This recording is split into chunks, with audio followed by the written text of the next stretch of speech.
잡힌 시선, 따뜻한 공정의 가치로 함께합니다. 황보선의 출발 새 아침. 네, 방출사의 2부 시작합니다. 국민의힘 대선 주자인 윤석열 전 총장 그리고 김웅 의원이 기자회견에서 이른바 고발사주 의혹 제보자에 대해서 신뢰성에 문제가 있다 이런 얘기를 했죠. 이 제보자로 거론된 인사는 허위사실로 모욕을 당했다. 그러면서 법적 대응을 예고한 상황입니다. 자, 이 상황이 어떻게 지금 돌아가고 있나요? 윤석열 후보 캠프의 김병민 대변인에게 좀 얘기 들어보겠습니다. 안녕하십니까? 예, 안녕하세요. 반갑습니다. 예, 김병민 대변인님. 예. 일단 이 인사가요. 법적 대응 예고한 이 인사. 예. 이분이 이제 이전에 총선 당시 작년에 미래통합당 선거대책위에서 활동을 했었고 또 예. 그전에 국민의당 비상대책위에 또 있었고 예. 자, 그러면서 또 자신은 대검에 공익신고 한 적이 없고 이재명 캠프도 아니다 이런 얘기도 했었습니다. 또 예. 김웅 의원이 뭐 자신한테 자료를 전달했다고 또 얘기는 하는데 자신한테 또는 자신한테만 전달했다 이런 증거도 없다 이런 얘기 했지 않습니까? 예. 자, 이분이 이 고발사주 의혹 제보자로 지목됐던 인물이 맞나요? 지금 어떻게 파악하고 계십니까? 예, 본인이 실명을 거론하면서 여러 네. 인터뷰를 하고 있기 때문에 예. 조성은 씨에 대한 인터뷰 내용인 것 같습니다. 예, 이름을 그냥 이거는 지금 얘기해도 되겠죠, 예, 지금은요? 왜냐하면 예. 본인 이름으로 이미 수많은 언론의 인터뷰가 나왔기 때문에 예. 다만 조성은 씨가 직접 본인 스스로 여러 인터뷰를 통해서 조금 말이 다른 얘기들을 하고 있는데 사실관계를 분명히 밝힐 필요가 있습니다. 예.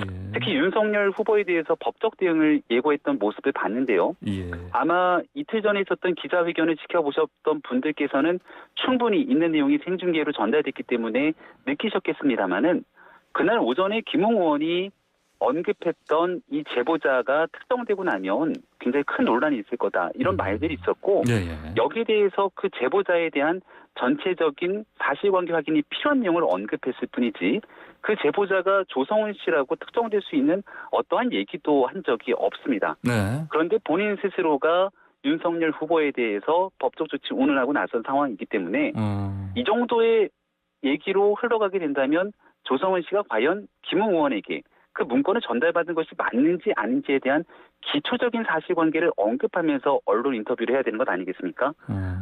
예, 그렇게 생각합니다.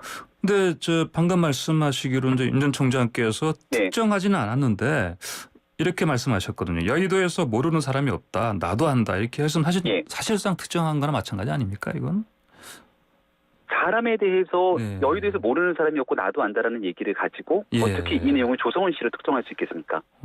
그날 오전에 예. 이미 김웅 의원이 기자회견이 있었고 그 전날 김웅 의원의 많은 인터뷰들이 있었습니다. 예. 그 인터뷰에 기사들이 실리기 시작하면서 이 제보자가 특정되면 굉장히 큰 논란이 있을 것처럼 언급이 이어졌고요. 예. 김웅 의원이 많은 말을 남겼기 때문에 기자분들의 취재들이 연이어 이어졌을 것 아니겠습니까? 예. 예. 그 내용에 대해서 앞선 기자들이 질문, 물음이 있었기 때문에 여의도에서 모르는 사람이 없고 나도 안다. 여기 계신 분들도 듣지 않았습니까? 이런 취지의 말을 건넸던 것이지 이 내용을 조성은 씨라고 특정하기 굉장히 어려운 얘기죠. 예. 그런데 조성은 씨가 이 내용을 바탕으로 본인 스스로 각종 언론 인터뷰를 자청하고 나섰기 때문에 예. 그렇다면 조성은 씨가 김웅 의원에게 그 문건을 전달받은 사실이 맞는 건지 아닌지부터 시작해서 얘기를 하게 되면 저는 사건은 간단하게 해결된다고 생각합니다. 예, 알겠습니다. 그리고 JTBC에서 예. 또 제보자라는 분이 또 인터뷰를 했네 보니까요. 예. 이분은 또 어떤 분인가요? 그러니까 이분은 익명의 그늘 뒤에 숨어서 또 인터뷰를 하지 않았습니까? 예. 그런데 어제 우리가 이분이 그때 공익신고자라고 하는 그늘 뒤에 숨어서 익명으로 인터뷰를 하게 되고 예. 그분이 조성은 씨인지 아닌지 또 다른 인물인지 사실은 더 헷갈려질 수밖에 없는 일들이죠. 예. 그런데 김웅 의원의 언급처럼 그리고 지금 만약 이 모든 일들이 조성은 씨가 지금 언론 인터뷰를 하고 있기 때문에 예. 만약 해당 인물이 조성은 씨가 맞다면 정치권에 굉장히 깊게 연관이 돼 있었고 또 미래통합당에만 당적을 가지고 있었던 것이 아니라 예. 그 이전에는 다른 당에서도 활동했기 때문에 예. 각종 오해가 증폭될 수 있습니다. 따라서 공익신고자 그늘에 숨을 게 아니라 예. 본인이 직접 자신 있게 나서서 맞다 아니다에 대한 사실관계를 말하면 진실이 저는 명확하게 해결될 일이라고 생각합니다. 예. 자, 그러면은 지금 국민의힘 지도부의 그 대응은 어떻게 보십니까? 그 이준석 예. 대표는 자, 특별히 아는 게 없다. 그 정확히 파악하지 못하고 있다. 누군지 이런 얘기 했었지 않습니까? 예. 이런 대응에 대해서는 어떻게 보십니까?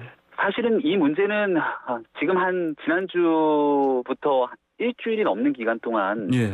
당의 유력한 대권 주자라고 볼 수 있는 윤석열 예비후보에게 굉장히 여러 부정적인 인식들이 더 씌워질 수 있는 악의적인 행태의 프레임이라고 저는 생각을 합니다. 예. 하지만 뉴스버스의 보도 이후 어디에도 김웅 의원과 손중성 사이에 문건을 주고받았다는 의혹의 보도, 그 이후 윤석열 전 검찰총장과 연결될 수 있는 내용들은 단 하나도 나온 것들이 없거든요. 네. 그렇다면 이 문제를 풀어야 될 당사자는 사실 첫 번째는 김웅 의원이고 예. 두 번째는 손준성 검사가 부인하고 있습니다만 손준성 검사의 관계. 예. 결국은 당이 이 문제를 문건을 접수받아서 고발했는지 아닌지에 대한 여부기 때문에 전적으로 당이 나서서 문제를 해결해야 될 상황이라고 생각을 합니다. 예. 하지만 이 문제가 김웅 의원도 기자회견을 통해서 명쾌하게 해명하지 않았고 예. 또 지금 공익제보자로 이 지정이 돼 있다고는 합니다만은 네. 이 문건을 사실 공익제보 여부와 관계없이 누구에게 줬는지만 확실하게 언급을 하더라도 네. 사안들이 좀 정리가 될 텐데 당이 보다 적극적으로 관련된 사실들 진실을 규명하기 위해서 한 걸음 더 앞으로 나섰으면 좋겠다는 생각입니다. 예. 그러면은 그래도 어제 그 이준석 당대표가 공명선거 추진단 꾸려서 이 진상조사 한다고 했지 않습니까? 예, 맞습니다. 늦었지만 어쨌든 빨리 이거 규명하는 게 필요하다 이런 입장이시죠? 예, 신속하게 규명하는 일이 필요하고요. 예. 왜냐하면 단순히 뉴스버스 보도만으로 끝나는 게 아니라 범여권의 정치적인 공세가 날로 심해지고 있습니다. 예. 사실관계가 정리되지 않은 상태에서 정치 공세가 이어지게 되면 결국은 나중에 그 피해자는 고스란히 주권자인 국민 몫으로 돌아갈 수밖에 없을 거라고 생각되는데요. 예. 심지어 국회 이 질의응답 과정에서 아주 공정하고 정치적 중립을 지켜야 되는 박범계 장관이 나와서 윤석열 예비후보, 당시 검찰총장과 예. 손준성 검사와의 사이에 그 이상의 관계가 있다는 엉뚱하고 황당한 주장을 하는 등 이 정치권을 넘어서 정부까지 이 사건에 개입하는 것 아닌가 이런 의구심을 지울 수가 없거든요. 예. 제1야당의 역할은 이러한 집권당과 그리고 정부의 핵심 관계자가 나서서 터무니없는 정치 공세에 나설 때 대통령 선거에 엄정한 중립을 지키고 선거 공작, 선거 개입에 대한 여지가 단 하나라도 나타나지 않도록 강력한 문제를 제기하는 게 저는 야당의 역할이라고 생각합니다. 예. 지금 김 대변인님 말씀 들어보면 지금 제1야당의 그 대응이 좀 늦었다 이렇게 지금 말씀하시는 것 같은데 이게 뭐 혹시나 뭐 의도가 있다 이렇게도 보십니까?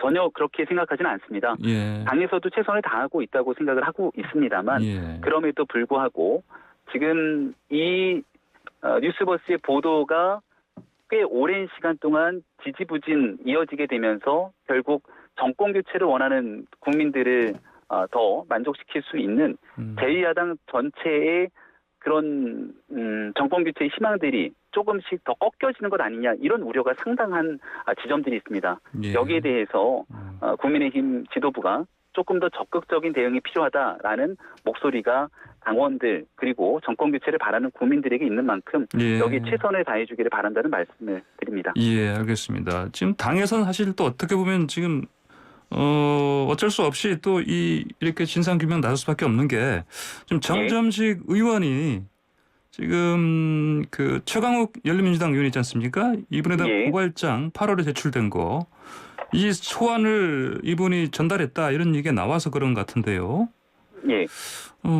이거 사실관계 관련해서는 어떻게 지금 보고 계십니까? 어제 그 저녁 뉴스 인터뷰됐던 내용들을 보니까 예. 정정식 의원의 인터뷰였던 것 같은데요. 지난해 8월 해당 초안을 보좌진에게 보고받고 예. 당직자에게 전달하라고 얘기했다. 예. 하지만 기억은 잘 나지 않는다. 이런 식으로 언급됐던 인터뷰를 본 적이 있습니다. 지난해 8월에 관련된 문제라면 이게 이제 4월 달에 있었던 고발장의 보도와는 상당히 좀 시기적으로 떨어져 있는 얘기이기 때문에 예. 한 번에 연결돼서 보기 어려운 일일 텐데요. 그렇다면 지금 나타나게 되는 이 8월에 실제로 당이 고발을 했는지 고발장이 검찰로부터 넘어왔는지 등에 대한 얘기들은 다 전부 당시 미래통합당과 그 뒤로 이어지는 당에서 해당되는 문제 아니겠습니까? 예.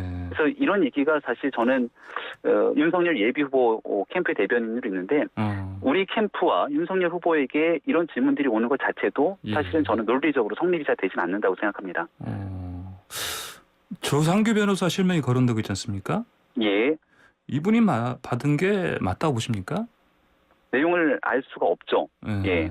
조성규 변호사도 관련된 내용들에 대한 본인의 언급을 하고 있는 것이고 지금 문제가 되고 있는 4월 3일에 대한 고발장 같은 경우는 각종 매체의 보도를 통해서 도저히 4월 3일에 작성될 수 없는 고발장으로 보여진다. 그리고 한 사람이 작성된 것도 아닌 것으로 보여진다 등에 대한 분석들이 나오고 있는데요. 이 4월 3일 고발장이 4월 3일에 4월 3일 이전에 작성이 돼서 손준성 검사가 김 의원에게 건넸다는 사실을 사실상 가정하고 전제하면서 이 일은 전개되고 시작된 것 아니겠습니까?